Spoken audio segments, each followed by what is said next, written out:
I'm really proud of our team and what they've been able to accomplish this year.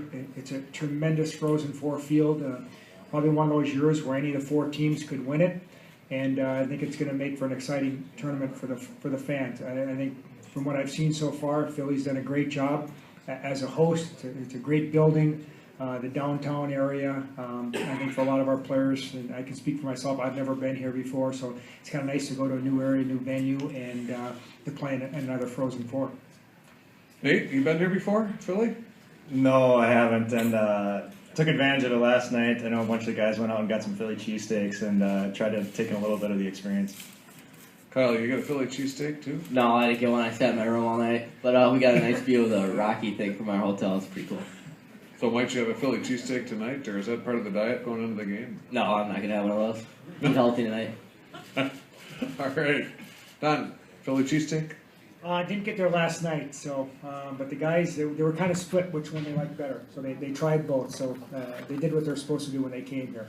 Nice. You better not choose one or the other from what I hear. Is that true, you folks from Philly? Yeah. Both horrible. Yeah. It's the truth. It is the truth, actually. Jim's is the best one. It's not here either. Ooh. Yeah, we heard that one too. So. Oh, getting some good advice. Thank you, guys. Questions? In the back? John?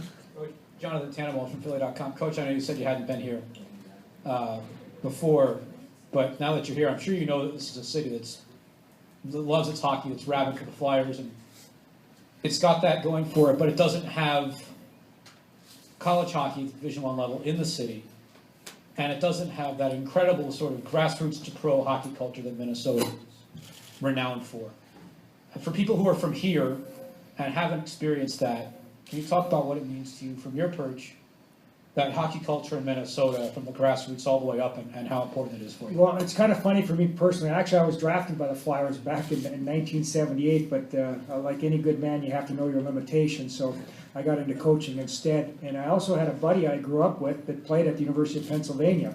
And I think it was after his freshman year, they ended up dropping the program. He stayed here, and I'm looking forward to actually seeing him this weekend. But, you know, the great thing about Minnesota is, especially with the Wild coming back, is that we do encompass from the youth hockey, the grassroots, and it's unique in Minnesota is that you do play for your local youth team, and the youth players grow up and then end up playing for their local high school team. So our system in Minnesota is based like every other scholastic basketball and football, where you're growing up in your community and then you play for your high school. You have the opportunity. There's some junior hockey in the state of Minnesota. We all know we have a number of tremendous college teams at the Division I level, and certainly at the Division III level as well, and the NHL. And I think that everybody kind of gets along with each other. The NHL, the Wild have done a tremendous job with the grassroots and promoting all of hockey. We have our Hockey Day in Minnesota. And that's one of the things that's really tremendous. You look at the state of Pennsylvania now, we added Penn State, now formulated in the Big Ten, which is great. I was just talking to Kevin Sned, and he mentioned that Penn State played Vermont here, and they had 17,000 people. But, you know, certainly I grew up watching plenty of pro hockey to know how big and how passionate the Flyer fans are. And hopefully a number of those will certainly be in the building this weekend, because they're going to see 4 tremendous college hockey teams. Kyle, what's the college experience like? What are some of the highlights, not necessarily on the ice? Away from the ice, just awesome being. I'm from a suburb of Minneapolis, so I'm 20 minutes away from my parents and from where I grew up. And I had season tickets when I was younger, coming to the Gopher games, so it's been special to be able to play for the Gophers. But it's awesome. I mean, the fans are great. There's a lot of passion towards Minnesota hockey, especially our college program we got at the university. Nate, what do you have to add on that? Well, just coming in from out of the state, I'm from Wisconsin, so I'm kind of the oddball on the team. But, you know, it's great, and you really see, you know, just helping out at camps and stuff in the summer, what kind of passion they have in Minnesota for the sport. And, you know, it's been fun for me really just stepping in and seeing that and kind of learning how, you know, things are in Minnesota. And Wisconsin might be a step behind, but, you know, it's really fun and really different experience at Minnesota. Behind in behind maybe in hockey, but certainly not in the NFL, right? Yeah, go Packers. What else? Okay, over there, sorry. Chris Lurch, U.S. College Hockey Online. This is for Nate. You and 3 other seniors have been in the Frozen Four before. What advice have you passed on to the rest of the team? Well, the thing that we kind of talked about is last time we were here, it was kind of while we were still in the rebuilding stage of our team. You know, we were really happy to be here, and we had a lot of fun time, or we had a great time in Tampa Bay. But the mentality really wasn't there that we came for a championship. Obviously, we wanted to win, but you know, it wasn't the same feeling that we had this time. This time, you know, our team's expected to do well, and we're expected to win championships, and that's been the mindset all season. Is that you know, we were expected to win, and we were supposed to finish top of the Big Ten. You know, finish top in the country the whole season. So I think the mentality really is that we're here to win, and that's what we're trying to preach to the younger guys. Do we have somebody's radio going here? I could hear it. So, all right, thank you for taking care of that. Further questions? Yes, ma'am, right here in the front. Yes, Paula. Paula Weston, U.S. College Hockey Online. Nate, in your in the Frozen Four teleconference, you said something about how rewarding it's been to watch the freshmen this season. To follow up on what Chris just said, can you talk a little bit about what they and the sophomores have brought in terms of enthusiasm to this particular venue?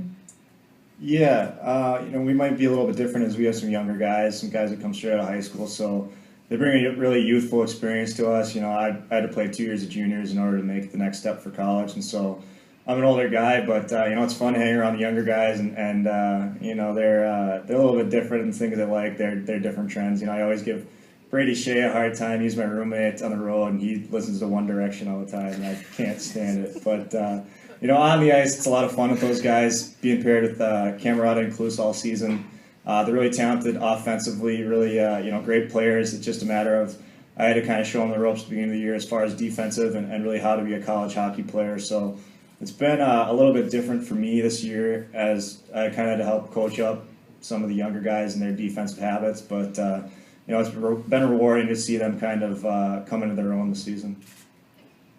What's wrong with One Direction? It's on his iPad. Is it? I don't even know No, what. on yours. I was going to say I don't know what it is. How many people know One Direction? Everyone should.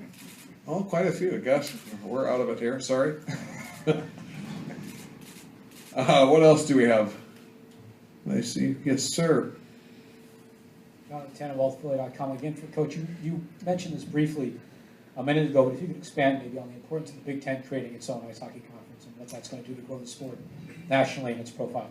Well, anytime you can add a brand school like Penn State, it's good for college hockey. One of the things that's unique about our sport is that we have Division I, Division II, and Division III institutions, and you see it here. That you know, Union's a Division III institution, but what makes our sport so great is that they all can compete on an equal footing, and that doesn't happen really in any other sport at the NCAA level. But anytime you can, you know, bring in a brand name, you know, for some people it was difficult with the dominoes that fell. I mean, I think we all knew as playing at a Big Ten school and coaching that if another team added, the sixth team, we were going to have a Big Ten hockey conference. And so there was the dominoes that affected that, and some different conferences were formed, and you know, there's a lot of angst, but I think it, you know, this year proved that you know, the WCHA that remained was a very good conference, a very competitive conference with like schools. The new NCHC is an outstanding conference with, you know, for the most part, Division I, you know, 1AA institutions. So I think we found out that everybody's going to be okay, and we can schedule a lot of non-conference games against each other, which I think is healthy. But the bottom line is that anytime you can add a brand name, it's good for TV. And you know, the Big Ten, I thought the network did a terrific job televising Big Ten games this year. We had our doubleheaders on Friday night, and obviously that was good for the Big Ten teams, but it's also good for college hockey.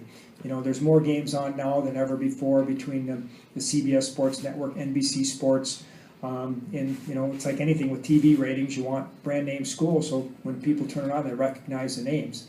And I think that's where it's been good. And hopefully in the next 3, 4, 5 years that there'll be another couple schools that will add hockey, and but that remains to be seen. I don't think there's anything on the horizon right now. Yes, sir.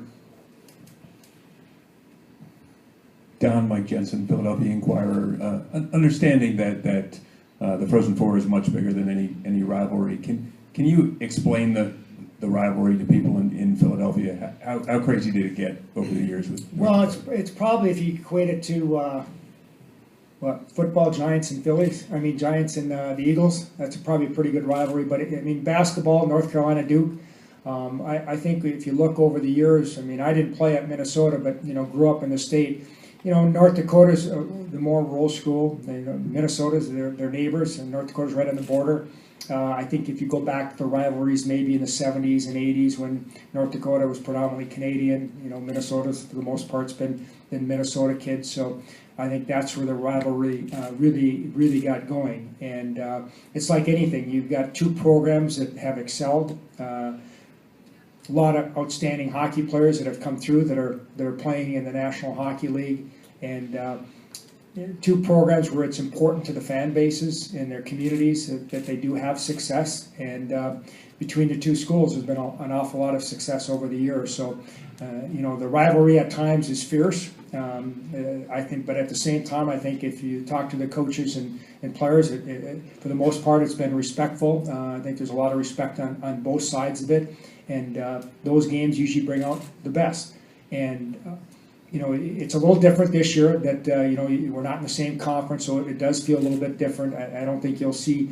I think you'll see both teams play certainly under control in a game of this magnitude tomorrow night. But the bottom line is, when you get to this stage of the tournament, you're going to see outstanding teams and outstanding programs. And in many ways, with the breakup of the WCHA, it probably is fitting that Minnesota and North Dakota play again this year. And if they were going to play, it had to be on the national stage of an NCAA tournament.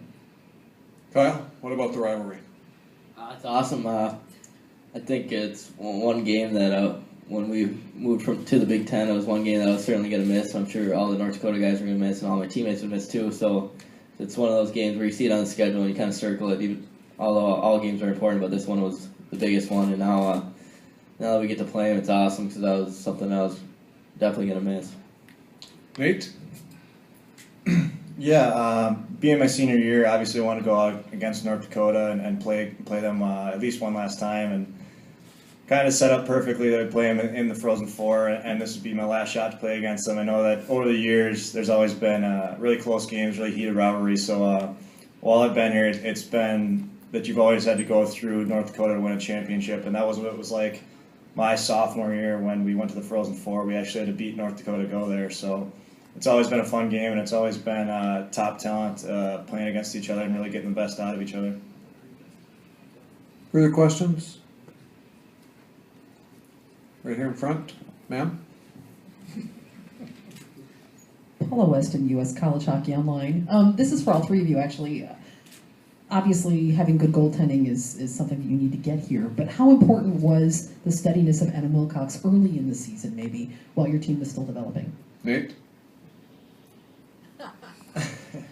It was great knowing that we had that sound foundation to build off of. Obviously Adam did a great job last season for us and stepped in and played right there. So we knew coming into the season that he was going to be good for us and that he was going to be our backstop. And we do have a young team, so it's hard for guys to step in and play right away. And I think that maybe that helps some of our freshman defensemen really get in the hang of things, and maybe some of the older guys find their new roles in the team, because anytime you have that kind of good base behind your team, you can really experiment with a lot of other things, and I think that it helped us do that earlier in the year. Kyle? I think the biggest thing about having Adam in our net is he lets everyone relax a little bit. If you make a mistake, Adam's going to bail you out 9 times out of 10, so it lets everyone play a little bit looser, which helps, and especially for the young guys, lets them just play their game and not worry so much about mistakes, because we know Adam's going to bail you out. Coach? For me, when the year was beginning, we knew we obviously had to replace a lot of talent, including 3 defensemen and a number of forwards that departed early. We knew Kyle was going to have to move from wing to center, so we had a lot of question marks on how the puzzle was going to be pieced together.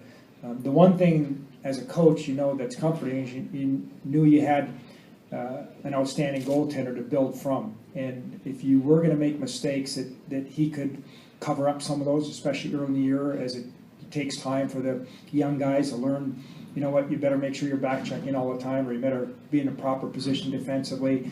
And what Adam allowed us to do is what I like most, I think, about Adam as a goaltender is he makes the big save at a critical point of a game. If it's tied in the third, he makes a big save to keep it tied to allow us maybe to get the game winner. If we're ahead by a goal, he makes a critical save with 5 minutes to go to allow us to win a game. And I think that's, more than anything else, is what Adam's been able to do for this team, and the consistency. You know, I look at Adam's year, he probably had one game he was a little bit off, and that was the UMD game back in November. Other than that, I mean, for the most part, he's going to give up 1 or 2 goals a night. And, you know, if we get to 3, you know, most nights we're going to win. Sounds like he goes in just one direction, Paul, doesn't he? That was so weak, sorry. Coach, what about the marathon? Are your players taking after you running marathons? You ran a marathon this year. Yeah, I ran the Twin Cities in the fall. It was my midlife crisis. So it was a lot cheaper than a sports car, I can tell you that.